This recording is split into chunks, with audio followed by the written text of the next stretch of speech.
Por La Voz del Derecho estamos transmitiendo desde la facultad.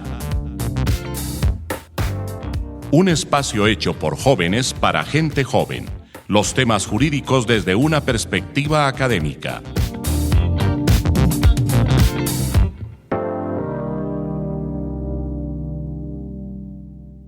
Muy buenos días, buenas tardes, buenas noches a todos y todas desde y donde nos escuchen.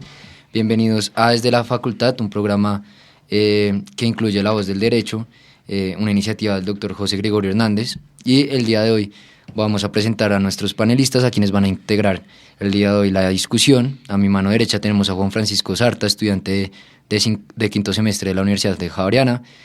A su mano derecha estaba Juan Martín Boyacá, estudiante de quinto semestre de la Universidad Javeriana. A mi mano izquierda está David Cáceres, estudiante de Derecho también de quinto semestre de la Universidad Javeriana. Y a su mano izquierda tenemos a Laura Cubillos, estudiante de tercer semestre de la Universidad también Javeriana, todos en esta ocasión de la casa. Y bueno, el día de hoy traemos a colación uno de los temas como que más han emergido en estos últimos días y más controversiales en redes sociales, más que todo en Twitter, ¿no? Pues porque en el marco político y social de El Salvador pues han surgido diferentes situaciones y decisiones que nos hacen preguntarnos nosotros como jóvenes qué análisis amerita desde diferentes aristas constitucionales y penales las diferentes medidas que ha adoptado este país, con la medida de excepción desde el 27 de marzo del 2022, que ha permitido como ciertos excesos para disminuir el crimen dentro del territorio, ya que El Salvador era uno de los países con los mayores índices de criminalidad a nivel de América. Para contextualizar un poquito a la audiencia, cabe recalcar que la medida de excepción que se amplió, que se adoptó en mediados de marzo del anterior año, pues amplió de 72 horas, 3 días, a 15 días el plazo de detención preventiva que van a tener los criminales, o bueno, los sindicados, pues, que fueron aprehendidos por las autoridades de dicho país. Y además permitía que las autoridades pudieran intervenir diferentes correspondencias y hasta los propios celulares a quienes consideran solamente sospechosos, que puede ser considerado algo tal vez un poco arbitral. Además, pues, Los Angeles Times, el 12 de enero del presente año, ha dicho que se ha implementado la medida. Desde que se ha implementado la medida, se ha capturado a 61.300 personas por ser miembros o colaboradores de pandillas, según Villatoro, que es el ministro de Seguridad Nacional de El Salvador. Y hasta el 3 de enero del presente año, 3.313 de los detenidos fueron liberados debido a que no se pudo determinar su culpabilidad. Más allá, Villatoro ha sido como un poco crítico con los organismos internacionales porque se han optado por recomendar una serie de soluciones para evitar que en el marco de este conflicto, de estos intereses, se haya vulnerado un tema de derechos humanos. Y con esto quisiera abrir el debate, pues yo quiero saber ustedes qué opinan con respecto a la medida de excepción en concreto. ¿Ustedes qué opinan como estudiantes de Derecho? Bueno, gracias a ti. Buenos días, buenas tardes para todos. En primer lugar, yo creo que hay que hacer una consideración previa referente a que las condiciones de cada país son diferentes, ¿no? Y El Salvador tiene una historia de violencia, de guerra interna bastante difícil, con connotaciones muy diferentes a las colombianas. Entonces me gusta mucho, por ejemplo, ese contexto que hizo Santi referente a eso. Ahora bien, en concreto, sobre la medida de excepción. Yo estoy convencido que los derechos humanos son una conquista global que tomó mucho tiempo conquistar y que fundamentalmente se dio sobre el sufrimiento de millones de personas alrededor del mundo y alrededor de la historia.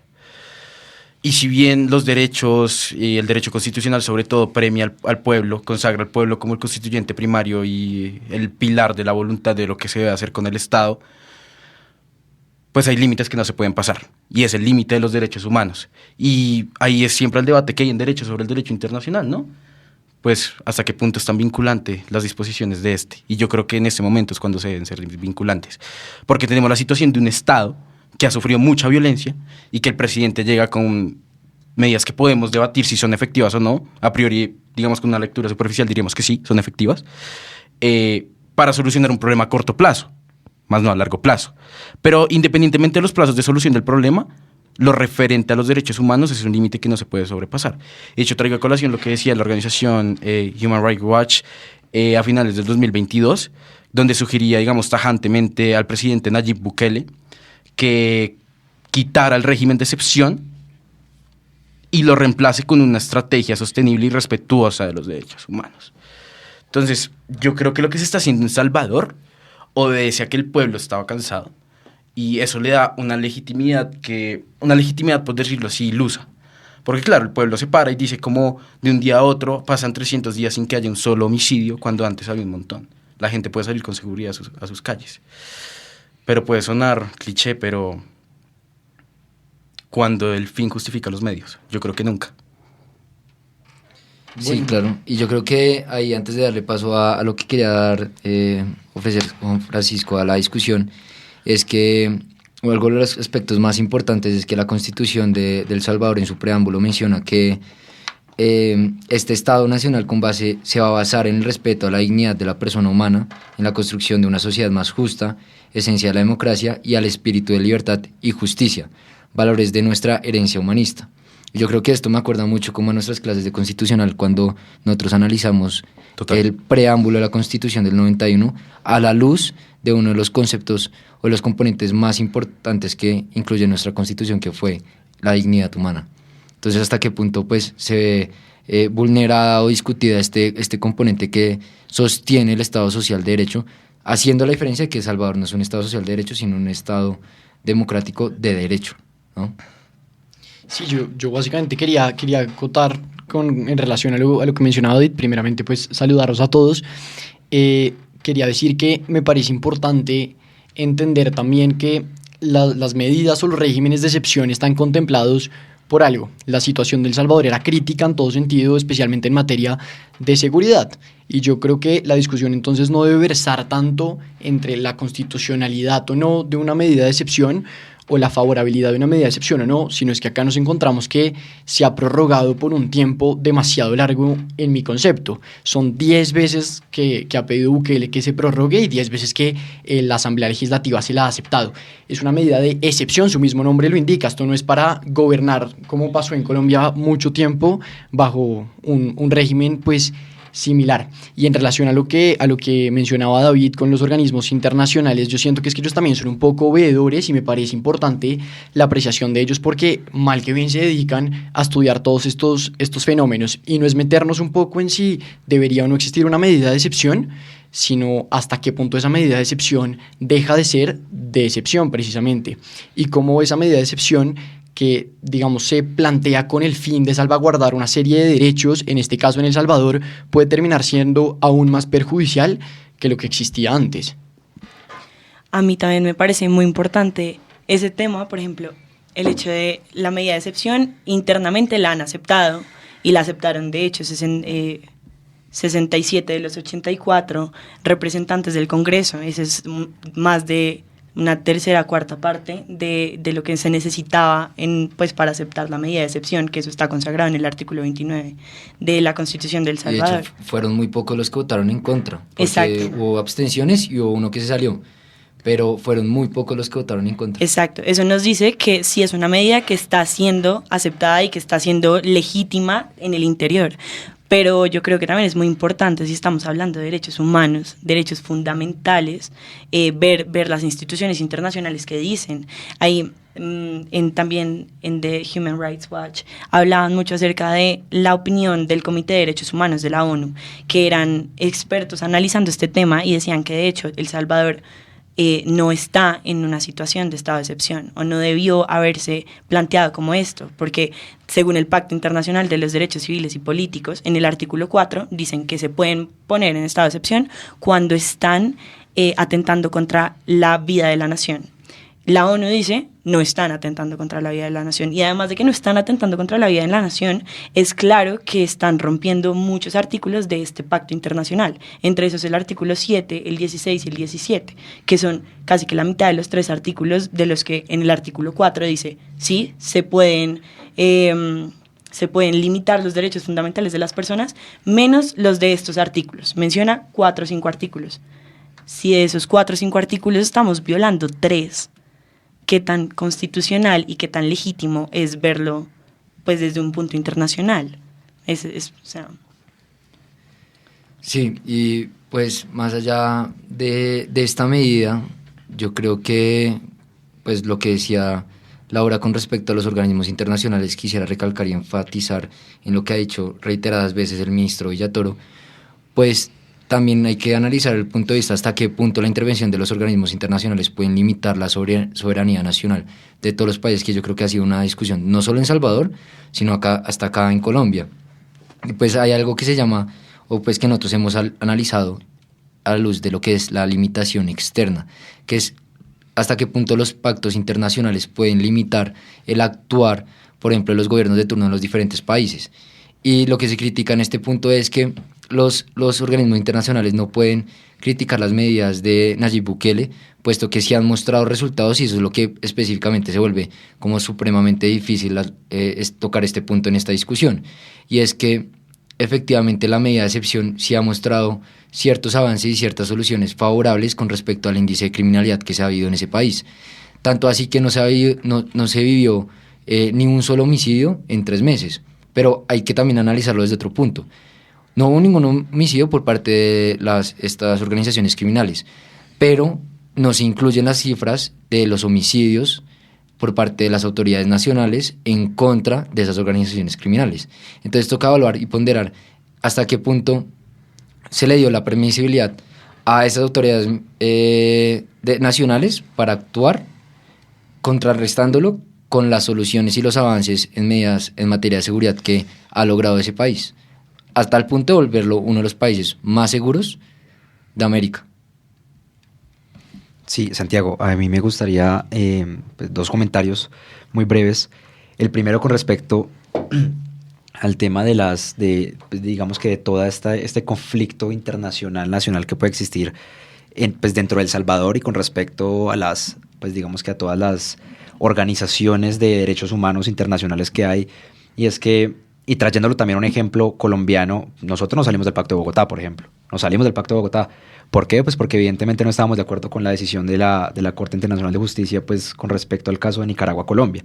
Entonces, pues digamos que es una cuestión de que los estados, digamos que eventualmente también pueden decidir sobre las decisiones internas, porque eventualmente no van a tener que estar de acuerdo con todo lo que se diga pues, por fuera de ellos. Y por algo, digamos que el concepto de soberanía, como lo decía y lo destacaba mi estimado David, pues ha sido un concepto que ha crecido y que ha evolucionado pues, de una manera impresionante, ¿no? Eso por un lado. Por otro lado, desligándome pues de cualquier tipo de apreciación personal con respecto a la medida de excepción, y yéndome un poco más a lo teórico y digamos que a lo fáctico, pues también tenemos que analizar los antecedentes de la medida de excepción, ¿no? ¿Por qué sea la medida de excepción?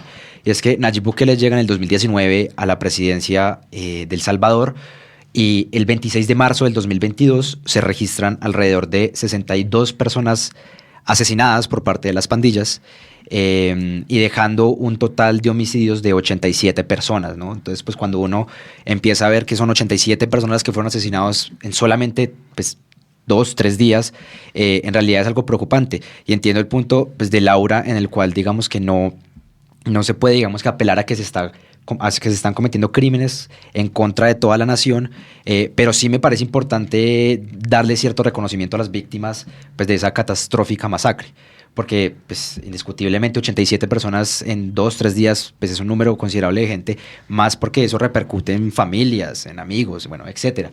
Entonces, pues digamos que la medida de excepción tiene ese antecedente, digamos que yo considero la medida de excepción en principio válida, precisamente por eso, porque estamos ante una masacre y ante digamos que un suceso totalmente devastador, no para las 87, sino para miles de personas que podían estar detrás de esas personas asesinadas ese día.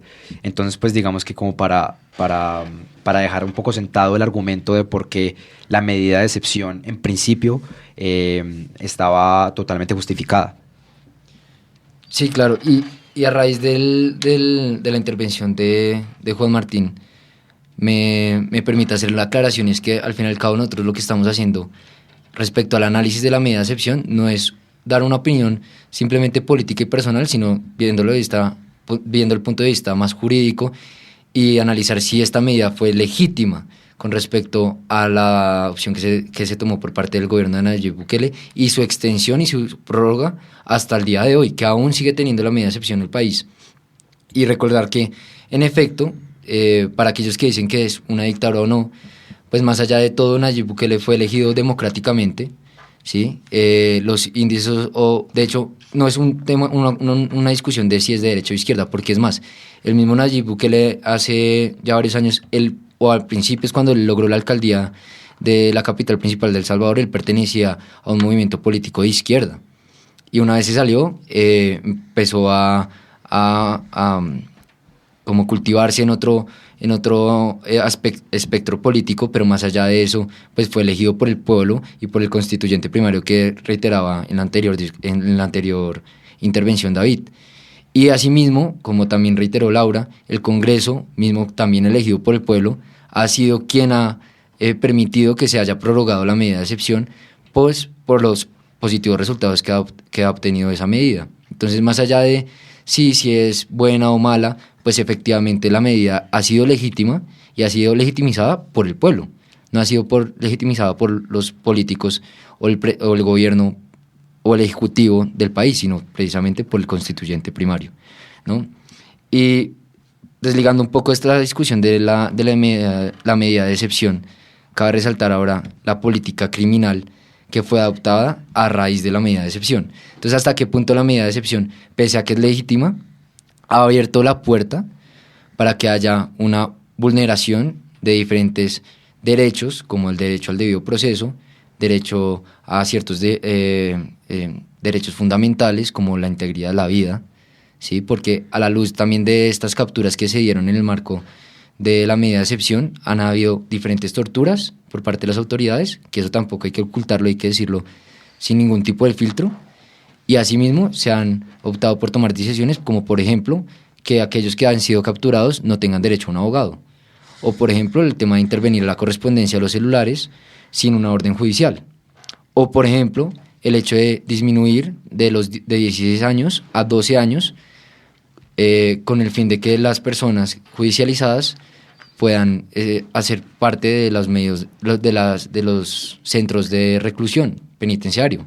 Entonces, un niño o un joven, pues en realidad este es un niño de 12 años, puede ser judicializado sin abogado, se le puede interceptar los celulares y quién sabe cuántas vulneraciones a los derechos humanos pudieron haber ocurrido en el marco de esa política criminal que se adoptó. Yo no sé ustedes qué piensan con respecto al debido proceso y a esa política criminal en concreto. Sí, a mí yo quería, y va en relación con lo que tú mencionabas, seguir un poco en la línea de la legitimidad o la constitucionalidad del estado de excepción. Un estado de excepción siempre va a ser polémico, porque además siempre va a estar enmarcado de una serie de tintes políticos, y eso ya va a generar controversia.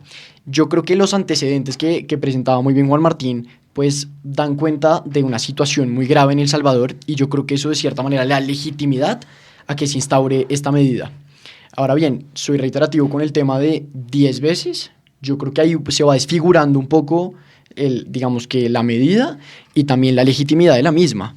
En relación con los organismos internacionales también me parece importante decir que pese a que estos estén en desacuerdo y sea importante tomarlos en consideración, también un problema que siento yo que existe en el derecho internacional es querer estandarizar todo mucho, y pues nos encontramos en un país con un montón de deficiencias, y lo digo con el mayor respeto del mundo, en distintos temas que hacen que no se pueda medir por los mismos parámetros que se mediría un país de lo que llamamos primer mundo, ¿no? Entonces siento que es un tema importante analizar, y con respecto a lo que ha generado este estado de excepción, también son unas medidas que son draconianas y verdaderamente, en mi concepto, van contra todo derecho.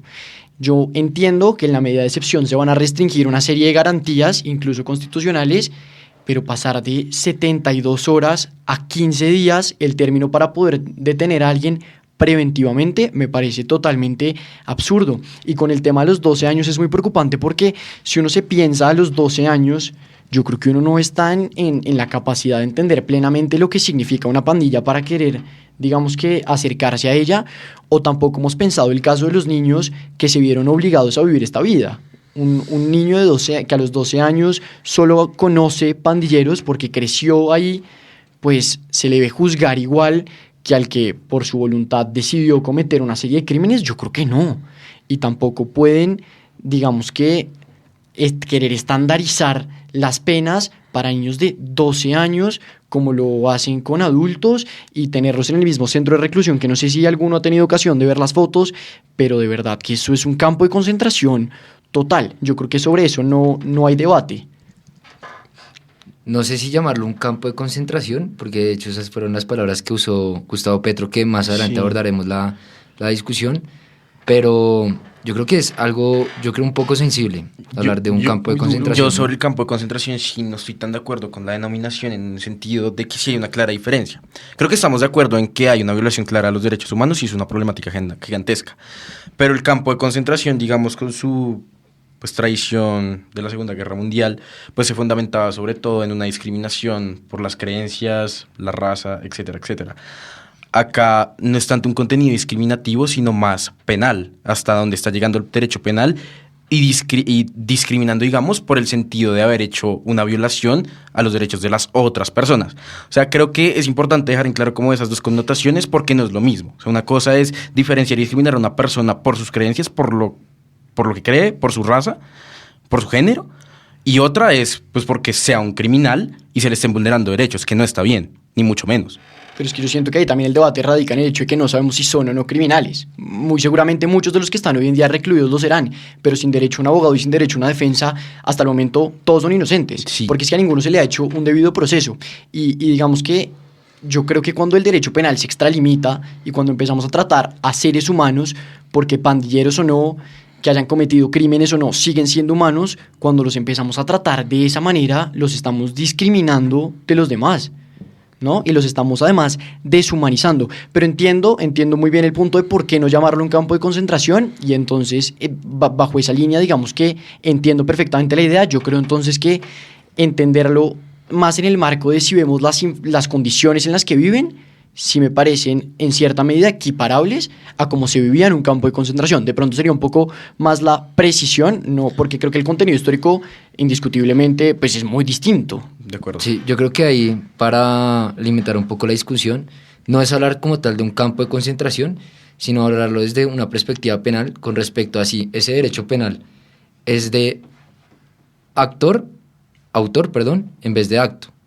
Sí, precisamente porque con respecto a las acusaciones formuladas contra los presos, más de 39.000 presos enfrentan los cargos de pertenencia a grupos ilícitos y más de 8.000 a organización terrorista. En cambio, señala la organización de Human Rights que en defensa de los derechos humanos muchas menos personas habían sido acusadas de delitos violentos como homicidio, agresión sexual y otros tipos de delitos, que nos permiten como especificar que las 39.000 personas que están enfrentando cargos a pertenencia a grupos ilícitos están siendo discriminados por el hecho de tener tatuajes, por el hecho de pertenecer a esos guetos, sí, que fue donde se hicieron todo el acordonamiento de las Fuerzas Armadas y las autoridades de dicho país, y que por el hecho de estar en ese territorio delimitado, pues fueron judicializados y capturados. Entonces, más allá de si es un campo de concentración, es analizar si el derecho penal o esa política criminal ha sido de autor en vez de acto. ¿Sí? Sí, Santi, yo quería hacer ahí también, meter ahí la cucharada, también un poco para aterrizar el debate un poco en lo que en principio tú planteabas, y es que, a ver, la política criminal tiene un componente muy importante, y yo pensaría que también es su esencia, y es el componente preventivo, ¿no? Componente preventivo de la política criminal, que lo que permite es que las personas se den cuenta de que en realidad el delito, pues más que castigarlo, hay que prevenirlo. Si nosotros prevenimos el delito y logramos, y digamos que hacemos efectiva esa medida, pues no vamos a tener necesidad de castigarlo, porque lo estamos preveniendo, ¿cierto? Eso digamos que por un lado, y por el otro, digamos que comparándolo con la política criminal que se realiza en El Salvador, pues yo no sé, pero yo de preventivo prácticamente no le veo nada. O sea, es un régimen neto de represión. Y pues en realidad yo simplemente, o sea, yo creo y estoy totalmente convencido que en realidad la sociedad salvadoreña no ve el hecho, por ejemplo, de ser pandillero como un delito ya, sino algo, pues digamos que es una condición ya humana que viene inmersa con un componente muy negativo, ¿sí? Y por eso es que siento que no se está previniendo el delito, porque en realidad el delito lo estamos metiendo por completo a una celda, ¿cierto?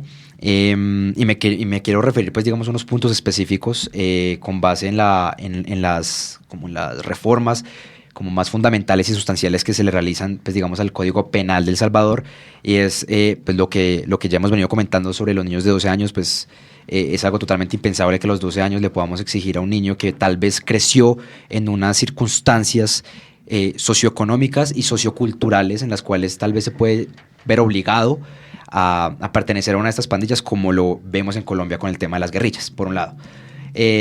Por otro lado, el tema de la suspensión de la libertad de asociación, de la limitación al derecho de defensa y de la inviolabilidad de la correspondencia, pues son claramente derechos que se están vulnerando totalmente, y pues digamos que en cuanto a eso no creo que la política criminal sea muy efectiva.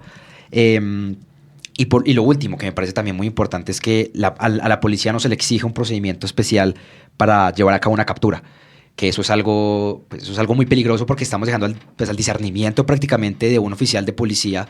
Arbitrario. Sí, o sea, que él tome la decisión de por qué él quiere llevar presa a una persona. Y por eso es que se ha visto mucho que simplemente por tener un tatuaje en El Salvador, ahora la gente está siendo apresada. Y si eso no es discriminación, entonces no sé qué sea, porque entonces yo voy a El Salvador y me ven un tatuaje, y solo por el hecho de tener un tatuaje me mandan para la cárcel, pues infundadamente, pues literalmente, pues me están discriminando simplemente por algo que podría representar eventualmente la libertad de expresión, otra cosa que se puede ver vulnerada. Entonces, de política criminal no creo que esto tenga mucho, sino que yo lo llamaría un régimen de total represión en contra y de discriminación en contra de las personas que, según oficiales de policía, presuntamente podrían ser pandilleros, haciendo la salvedad de que la mayoría de los que están encarcelados pues son pandilleros. Claro, a mí eso de las políticas me parece muy interesante, porque cuando estábamos hablando un poco de esto antes, se asimila mucho a la política del garrote, por la cual fue Colombia tan criticado en su momento, hace unos años. Y es que, claro, lo que decíamos acerca de la diferencia sociocultural en la que estamos viendo, estamos hablando de El Salvador, estamos hablando de Latinoamérica, no tenemos las mismas condiciones que el primer mundo, pero sí podemos ver que la esencia de las cárceles, la esencia de la política carcelaria, es que no fueron concebidas para el sufrimiento. No son una medida para reprimir a la gente y deshumanizarla. Son medidas para asegurar la resocialización de las personas, y la resocialización de las personas tiene dos componentes esenciales, y es la prevención y la reinserción social. Y la reinserción social no se ve deshumanizándolos. El hecho de la política carcelaria que estamos viendo y que podemos concebir en las fotos es completamente contraria a todo lo que tenemos en cuenta como medidas sociales. Claro, no estamos hablando de un Estado social, pero estamos hablando de derechos humanos, que es muy importante. También yo creo que es muy importante resaltar el boom político que está dando esto. O sea, Bukele tiene un boom político muy importante en este momento, y de hecho hemos visto que muchas personas están, por lo menos en Colombia, están aplaudiendo las medidas de Bukele, diciendo, deberíamos estar haciendo lo mismo. Petro, ¿dónde estás parado? ¿Qué estamos haciendo al respecto? Pero las medidas reinsersivas puede que sean a largo plazo, pero son mucho más efectivas. Las medidas de Bukele, con esto estamos hablando de medidas a corto plazo. O sea, ¿qué va a pasar con estos, entre comillas, muy entre comillas, pandilleros, cuando cumplan sus penas en estos estados tan miserables de las cárceles de lo que estábamos hablando? Probablemente más de la mitad, más del 90% van a reincidir en lo que estaban haciendo. Y vamos a estar hablando de un boom político en este momento, que sí, que fueron súper buenas medidas, pero a largo plazo no vamos a ver resultados de verdad. De hecho, vamos a ver muchos peores resultados, porque el estado mental de las personas y lo que pueden estar viviendo en estas cárceles es miserable. Sí, de hecho, Juan Martín hizo referencia a, digamos, el cambio en el régimen de captura de digamos, los que van a ser sindicados. Juan Francisco hizo referencia al cambio de 72 horas a 15 días de retención, y yo quiero hacer referencia al tercer elemento, que es la modificación y limitación al derecho de defensa. Y, digamos, ya como que Santi nos proponía que habláramos desde una perspectiva más jurídica del tema, en cualquier estado del mundo, digamos, dentro de la doctrina y teoría del derecho, se entiende que uno de los elementos fundantes de poner en funcionamiento el aparato jurisdiccional para dirimir controversias es el derecho de defensa que tiene la parte convocada. ¿Sí? Sin este derecho de defensa se está violando directamente y, digamos, de manera tangencial no, sino directa, el debido proceso que tiene cualquier sindicado, en este caso, ya que es política criminal. El hecho de que una persona, digamos, por más claro que esté que es criminal, debe tener el derecho a defenderse. Porque es que, digamos, la justicia precisamente tiene ese componente de que las personas puedan alegar que no cometieron lo que hicieron, porque es que al fin y al cabo, como hemos visto en múltiples clases de derecho procesal en nuestra facultad, la verdad nunca se sabe. Tenemos una verdad procesal que es la que se le logra demostrar al juez. Entonces, el hecho de que se limite el derecho de defensa me parece que es una de las cosas, para mí personalmente, la más grave de lo que ha hecho Bukele. Y una cosa súper mínima, digamos, también para mostrar otra cosa con la que tal vez no estoy tan de acuerdo, y es, o sea, los invito a que, digamos, pónganse en una situación abstracta, digamos, o sea, es un poco complicado hablarlo, voy a tratar de hacerme entender, del régimen de excepción. Porque decía Juan Francisco, del tema de las 72 a cambiar a los 15 días. Uno de los grandes problemas que tienen muchos sistemas jurisdiccionales alrededor del mundo es que las leyes están diseñadas para que en esas 72 horas se tenga que tener los motivos para la captura. Y como no se tienen, los dejan sueltos a los criminales. Entonces, yo no sé hasta qué punto estoy tan en desacuerdo de que esas 72 horas puedan ser ampliables. Tal vez no a 15 días, pero sí un poco más. Eso sí, totalmente de acuerdo con mi estimado Juan Francisco, en que en el estado del régimen de excepción es una causal más para que el tema apunte casi que un despotismo y una eliminación del principio de separación de poderes. Sí, ahí yo quiero agregar, y es que precisamente cuando estamos hablando de ampliar el término para poder procesar a esos individuos, es en el marco de la medida de excepción. Y es que en el marco de la medida de excepción se lograron capturar casi que a 60.000 personas. Entonces, piensen en el sistema judicial de ese país. ¿Cómo es posible procesar a 60.000 personas en 72 horas? Y yo creo que una de las razones por las cuales se amplió ese término fue precisamente poder procesar a todas esas 60.000 personas para poder lograr su condena en dado caso que se haya demostrado su culpabilidad. Y más allá de eso, rescató una palabra clave que dijo Juan Martín, que fue ese componente preventivo de la política criminal. Y yo creo que ahí es donde está el punto más difícil de la discusión, porque las estadísticas de la Policía Nacional de dicho país ha afirmado que febrero de este año cierra su primer día con 0 homicidios en El Salvador, el país más seguro de América. En su recuento diario de los supuestos avances de su guerra, cada vez más personal contra las pandillas, El Salvador cierra el mes de enero del 2023 con una tasa anualizada por debajo de 2 homicidios por cada 100.000 habitantes. Y la tasa de homicidios es la tasa de homicidios más baja de todo el continente americano. Eso fue lo que afirmaron. Entonces, ¿hasta qué punto? Yo creo que evitar o como limitar esos derechos, que yo creo que eso fue el propósito. O sea, ellos tenían claro que iban a limitar esos derechos. O sea, no fue algo accidental, o no se están justificando de que no estén limitándolos, porque ellos son claros diciendo se están limitando esos derechos, pero se limitan a razón de los resultados y ese componente preventivo que están mostrando los resultados en ese país. Y yo creo que por eso tiene el índice de favorabilidad que tiene Bukele, y es que Bukele tiene un porcentaje de favorabilidad de casi el 93%, que yo creo que es muy jodido lograr ese porcentaje en cualquier gobierno, y principalmente en América, porque vemos que se politiza y se divide el debate de una forma muy tajante en cada uno de los países, como ha sido Brasil, Chile, Colombia, Venezuela, y Salvador está mostrando ciertos avances. No lo estoy diciendo por defenderlo, sino precisamente por añadir ese componente a la discusión.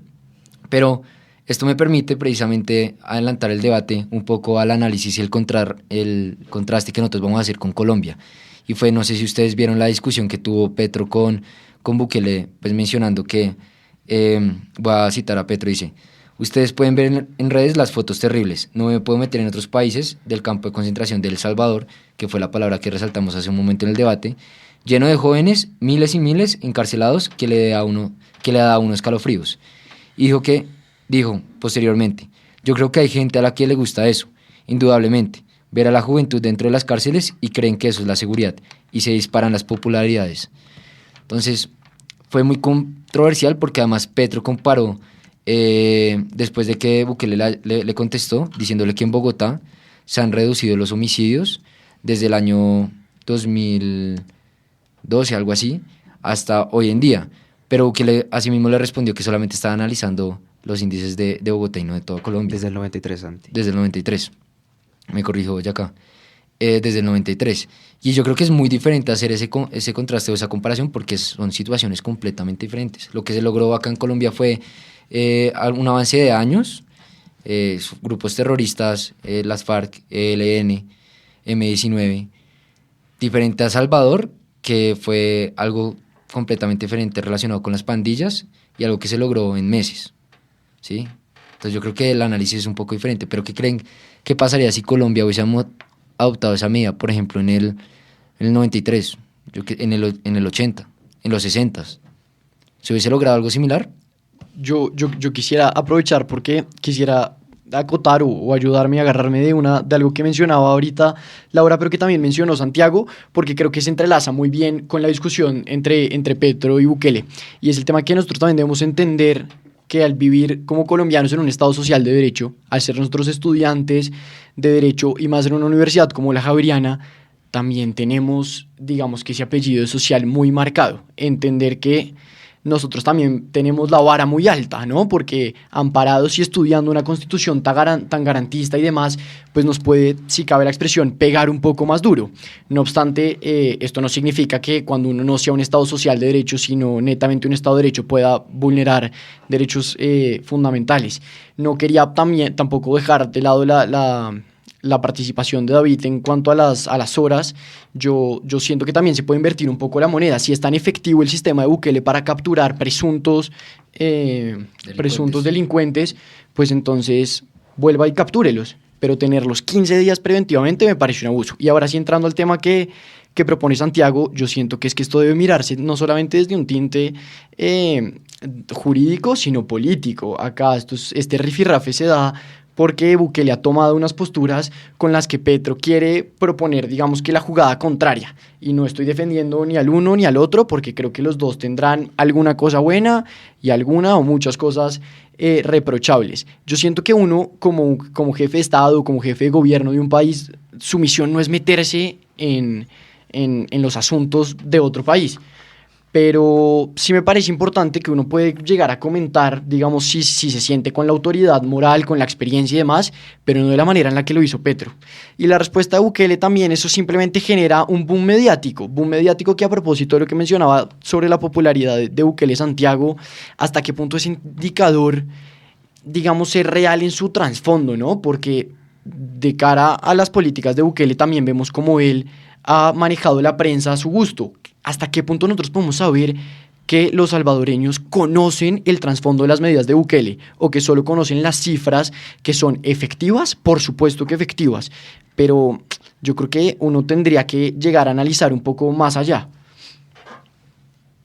Sí, bueno, digamos que haciendo un paralelo con respecto al contexto colombiano, que me parece algo arriesgado, porque es que es imposible comparar pues una guerra, o sea, la guerra en contra de las pandillas en realidad empezó con Bukele, porque antes, de hecho el mismo Bukele lo ha dicho por sus cuentas de Twitter y lo ha expresado en discursos públicos. Antes las pandillas literalmente le daban órdenes a los presidentes de El Salvador.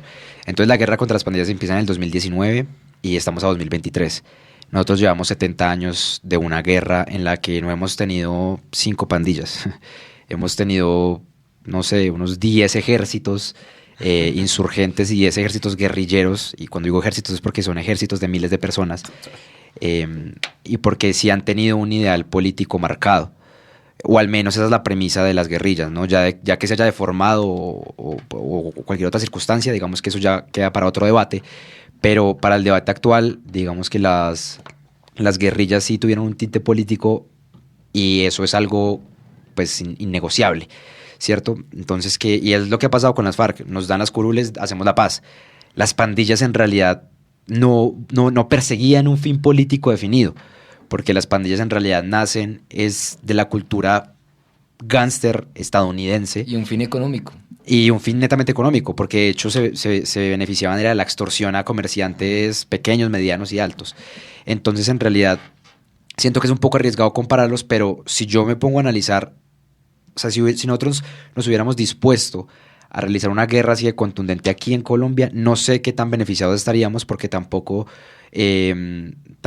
siento que sea el contexto de que nosotros vivíamos una guerra de guerrillas, una guerra en los campos colombianos. La guerra de Bukele era en las ciudades más que todo. Hoy en día los bandilleros se resguardan en el campo porque saben que allá sí no los encuentran.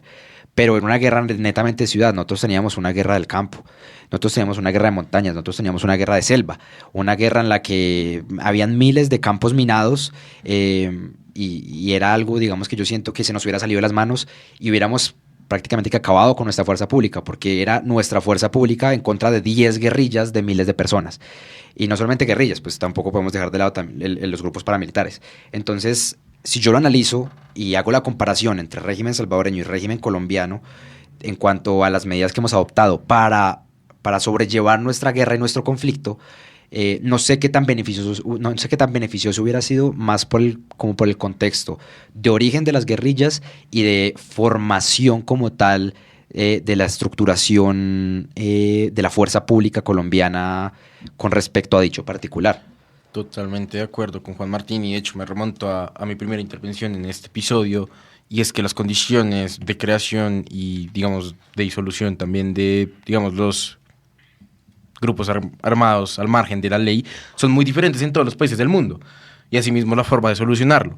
Ya más referente al tema que hablaba Santi, digamos, del rifirrafe ahí entre Petro y Bukele, me gustaría citar a David Luna, senador de la República, muy rápidamente, que me parece que fundamenta mi intervención y mi pensamiento para hablarlo posteriormente. Petro critica a Bukele, Bukele critica a Petro. Típico y sencillo ejemplo de por qué el populismo de derecha o de izquierda solo le conviene a los líderes radicales, los que ven en la polarización la comidilla, para distraer, sin importarle el ciudadano. Yo creo que De acuerdo. de acuerdo bien, lo resumió todo en un tuit. El cáncer de las sociedades modernas, sobre todo en Latinoamérica, es el bendito, bueno, maldito más bien, caudillismo. Irnos detrás de las ideas de una persona. ¿Sí? Sin importar la ideología, ¿no? Sin por el importar hecho de de ser ideología, esa persona. por el hecho de ser esa persona. Entonces ahora, bukelistas, estoy de acuerdo porque es que Bukele es el salvador del Salvador. Y no, Petro, divino, en Bogotá hizo un trabajo espectacular. No homicidios desde 1993, año son donde según él parece ser que empezó a ser alcalde, porque goza de hecho. Me parece gravísimo, pero bueno, es un tinte más político que jurídico. Totalmente de acuerdo. Yo acá creo que ya lo hemos dicho todo. Son caudillismos. Estamos hablando de conversaciones calientes de políticos y más que ya politiquería. Entonces, las medidas yo creo que son en contextos completamente diferentes desde el nombre del Estado y de las condiciones. No creo que se puedan asimilar ni ahora ni en algún momento de Colombia. Y creo que ahora lo que está pasando es más otra discusión de Twitter entre ellos. Sí, yo creo que, pero igualmente, más allá rescatando el argumento de David, voy a decir como un popular opinion, pero pues más allá de Bukele, yo creo que más allá de ser populista, se ha caracterizado precisamente por no serlo, porque toma las medidas cuando las dice y no ha sido tan crítico con respecto a, o no le ha importado en realidad tener un índice de favorabilidad ese país, sino buscar resultados. Más allá de defenderlo, sino precisamente porque yo creo que se ha diferenciado un poco en ese tema con Petro, ¿sí? Pero ya te dejo hablar. Iba a decir que se contrasta muy bien el panorama de El Salvador con Colombia, porque mientras que en un país se está metiendo a la gente presa a la nueva cárcel que se llama Centro de Confinamiento de Terrorismo, que tiene una capacidad para 40.000 presos, ¿sí? Y que tiene 23 hectáreas de extensión, acá Petro lo que está promoviendo es una iniciativa que permita sacar a los jóvenes de las cárceles, o bueno, a toda esa gente que está encarcelada por la sobrepoblación en las cárceles y por la cantidad de gente que entró a las cárceles a raíz de las diferentes protestas y esta gente de la primera línea, ¿no? Son dos soluciones completamente diferentes y yo creo que también por eso radica la discusión tan tajante entre los dos mandatarios. ¿Y decir algo, Boyacá? Sí, Santi. Con respecto al tema del populismo, yo digamos que he hecho una reflexión en torno a los resultados que ha obtenido El Salvador. Tú nos das una serie de cifras que dan cuenta en realidad de que se está aboliendo un poco el problema. Pero ojo, es que Nayib Bukele, ¿qué está diciendo? Es que yo estoy solucionando el problema, junto con la fuerza pública estamos solucionando el problema. Pero lo que yo creo es que en realidad el problema no se está solucionando. El problema está encerrado. El día que Nayib Bukele salga del poder, que no creo que lo haga y por eso ya se va a hacer reelegir, ¿qué van a hacer los pandilleros? Salir en manada y se va a desatar la ola de violencia más grande de El Salvador, posiblemente, ojalá no. Pero yo en realidad, que yo vea el problema resuelto, o que yo le crea a Bukele cuando alardea en sus discursos, es que estamos solucionando el problema, es que 0 homicidios en El Salvador. No. Hombre, en realidad eso es una bola de nieve, y acaba de construir una cárcel para 40,000 personas a las cuales ya les dijo que iban a vivir allá por décadas, porque es consciente que si los trata de reinsertar en la sociedad, muy posiblemente lo que vaya a ocasionar va a ser la ola de violencia más grande. Entonces el problema como tal, yo no pienso que esté resuelto, y eso sí creo que es populismo. Sí, el problema está metido en las cárceles. Sí, es una bomba de tiempo. Digamos, referente a lo del populismo que decía Santi, yo lo entiendo porque es que creo que la diferenciación que hacemos es sobre el populismo referente a qué. Y el populismo al que me refería es al que busca la legitimidad del pueblo. Entonces, ¿qué hace Bukele? Como yo creo que él sabe que lo que está haciendo es una cosa que de legitimidad muy debatible, ¿no? ¿Cómo lo legitima? Trayendo al pueblo. Populismo, populismo, populismo. Cuando un gobierno no combate la criminalidad es porque son cómplices. Ahí está. Yo estoy de acuerdo. Antes de que hable Juanfra, yo quería traer la definición de populismo. Y es precisamente una tendencia política que dice defender los intereses y aspiraciones del pueblo. Y más allá de eso, dice que el populismo tiene una significación peyorativa, es el uso de medidas de gobierno populares destinadas a ganar la simpatía de la población. Pero a eso es lo que yo me refería, que como tal las medidas de Bukele no son lograr la simpatía del pueblo, sino buscar los resultados y solucionar un problema de seguridad y de criminalidad. Pero referente a la legitimidad, sí, es buscar la simpatía para que lo legitimen. Porque estoy totalmente de acuerdo. Las medidas, o sea, él busca hacer, yo creo que eso no está en duda. ¿Ha hecho? ¿Mal o bien? Ha hecho. Sí, de acuerdo. Sí. Pero digamos, referente a lo legítimo, él busca tener el populismo, porque el que se lo va a legitimar es el pueblo. Por eso tiene el dato que tú citabas del porcentaje de aprobación que tiene.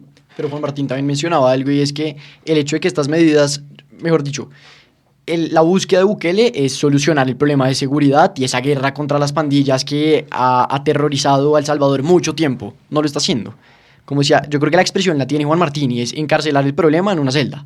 Pero el día que esa celda explote, el día que esa bola de nieve ya se crezca demasiado y no se pueda contener, también porque está condicionando a los gobiernos futuros si es que no se va a querer atornillar el poder. Porque cualquier otro presidente que llegue pues, a asumir ese rol se da cuenta que están vulnerando todo derecho al debido proceso. Si va a actuar conforme al principio de legalidad que fundamenta cualquier Estado, social o no, de derecho, pues los tiene que soltar a todos.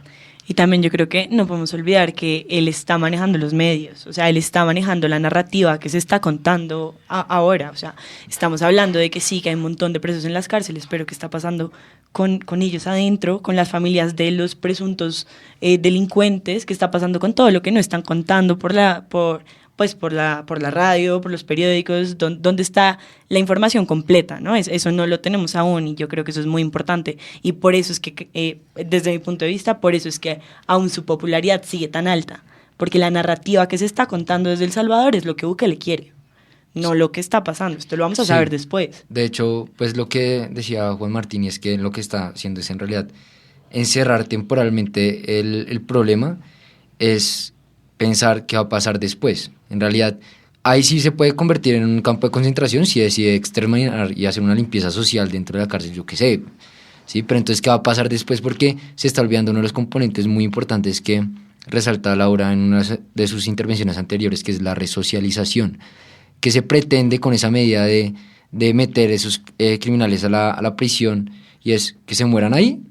No creo, pues en el marco de una política penal y un marco constitucional colombiano, pues eso no sería lo que nosotros busquemos. Es más, dentro de la cárcel pues es un dato curioso, se incluyen diferentes fábricas dentro de la cárcel para que los presos trabajen dentro de la cárcel, y uno de los argumentos del ministro era que ellos no van a ir a un hotel, sino que precisamente van a estar encarcelados para trabajar y para contribuir a la sociedad. Entonces, ¿qué? Los van a meter a prisión para contribuir a la sociedad trabajando y los van a mantener ahí hasta que se mueran. Pero eso no es resocialización. Y además, no, por eso no es. Pero eso no es resocialización. lo que decía, además, también me permito citar al ministro de Justicia y Seguridad Nacional, porque además está en la página de la Asamblea Legislativa. Cuando yo entro a la página de la Asamblea Legislativa me encuentro con una serie de titulares que me dejan frío, porque es que, digamos que uno comúnmente ve en los periódicos titulares que lo estremecen a uno, pero cuando es la Asamblea Legislativa de un país la que pone los titulares que ponen, y los invito a todos a que lo vean, de verdad que es espeluznante. Pero en un punto decía: los terroristas que ingresen al SECOT no van a volver nunca a nuestras comunidades. Sí. Ese es un compromiso que tenemos como gabinete de seguridad, porque queremos seguir dándole a los niños los parques que se merecen. Además, me parece el tema de a los niños los parques que se merecen. Los niños de 12 años van a estar presos también. O sea, si el parque que se merecen es el SECOT, pues apague y vámonos. Y en relación a lo que mencionaban después del tuit de David Luna, con digamos que estas posturas de Petro sacando gente de la cárcel y Bukele metiendo a lo loco al que se encuentre con un tatuaje, yo no sé si mi opinión será impopular o no, pero soy un convencido de que la fórmula no es ni lo uno ni lo otro. Ni lo otro. Uno no puede sacar gente porque sí, y mucho menos meter gente porque sí, entendiendo también la complejidad que supone la creación de unas políticas de seguridad con el componente preventivo que mencionaba Juan Martín, que debe ser neurálgico y fundamental en todo esquema que pretenda estructurar una política de seguridad. Entonces, no sé, yo creo que sí se da esa relación, pero de los dos extremos, en mi concepto, haciendo lo que no deben hacer y buscando contentar al pueblo. Sí, para concluir, yo creo que pues se nos extendió un poco el tiempo porque el tema da para más, pero yo creo que lo que dice Juan Francisco me permite cerrar la discusión, y es que no es ni lo uno ni lo otro, los extremos son completamente malos, y yo creo que a raíz de toda la discusión y todas las intervenciones hemos llegado a la idea de que, por ejemplo, el derecho penal es de última ratio. O sea, debería ser de última ratio y no debería optarse por activar el sistema penal de una vez por todas sin ningún tipo de fundamento, y precisamente para evitar ese tipo de violaciones sistemáticas a los derechos humanos o derechos fundamentales como el del debido proceso, que mencionaba David en una serie de intervenciones también. Y más allá de eso y de los resultados, pues cabe aclarar y amerita esta situación un debate jurídico respecto también a los derechos humanos, y también un debate político con respecto al modelo político que debería seguirse con el fin de solucionar diferentes problemas sociales, como es la seguridad, y otro tipo de problemáticas que pues también pueden estar muy relacionados con el mismo, porque por ejemplo la seguridad en Salvador puede incrementar, y por eso también puede incrementar, por ejemplo, la inversión extranjera o la economía del país.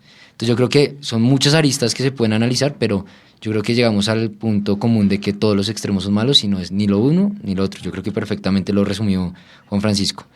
Entonces con esto pues me permito cerrar el debate. Muchas gracias a todos por participar en esta ocasión en Desde la Facultad. Recordar que esto es un programa de La Voz del Derecho del doctor José Gregorio Hernández, y recordar a toda nuestra audiencia y nuestros oyentes que nos puedan seguir en YouTube, en Instagram, en Spotify y en todas las plataformas en las cuales nos hacemos oír nosotros como jóvenes estudiantes de todas las facultades del país. Esperar encontrar más invitados de diferentes universidades. Bienvenidos a todos a este escenario que es para los jóvenes. Muchas gracias. Gracias, Andrés.